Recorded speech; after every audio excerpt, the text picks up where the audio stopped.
Hi, once again, Grace Point family. We're pressing on in a GPRead program. We're in the book of Judges. Last week, we got introduced to this guy, Gideon, who's one of the judges that God raises up. And we continue Gideon's story this week. You're going to see Gideon go about defeating Israel's enemies in a very unorthodox way, led by God to do it this way. Very interesting story, and how to trust God, the things we can learn about God and about his trustworthiness. Pay close attention to those things. You'll also notice that after Gideon is successful in his activity as a judge, the people want to set him up as a king, and he will not have it. Read very carefully. Notice the humility of Gideon and the things God has done in his life to produce that humility. Now, as Gideon moves off the scene, we begin hearing about people like Abimelech, a big figure here in the book of Judges. You're going to read about his rise and his downfall and the reasons behind that downfall. You're also going to hear of two of the minor judges that we don't know much about, Tola and Jair. Then you're going to hear about further disobedience among Israel and oppression that comes as a result.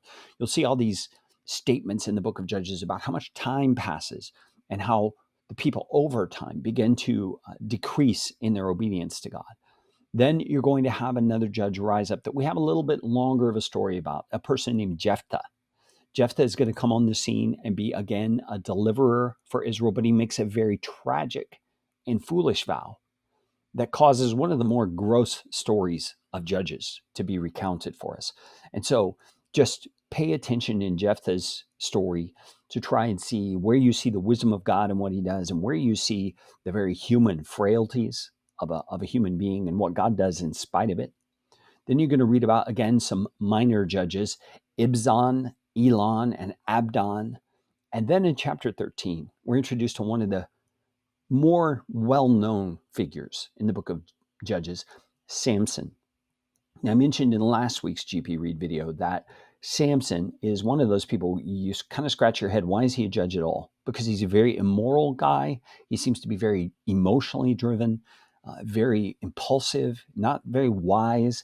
His parents as well don't seem to be the wisest people. So it's just one of those things where God chooses a person to use who we probably would not have chosen, at least not for the reasons God did. So you're going to see Samson struggle throughout his entire life.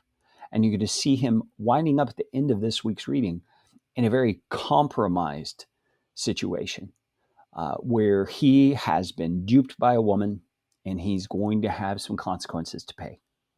And again, keep reading Proverbs.